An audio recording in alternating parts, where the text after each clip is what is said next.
aking anak na si Dolores. Nababalitaan ba kayo sa ating barangay? Marami na ang napapatay.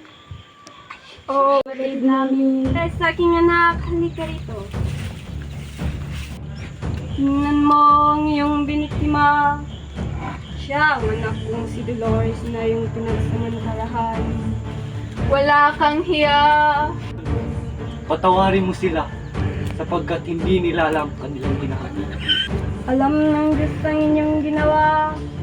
At ngayon, sisingilin kita. Aking ina! Ako'y isang ina. Pinatayan ng asawa. Tinanggalan ng dangalang panganay na anak.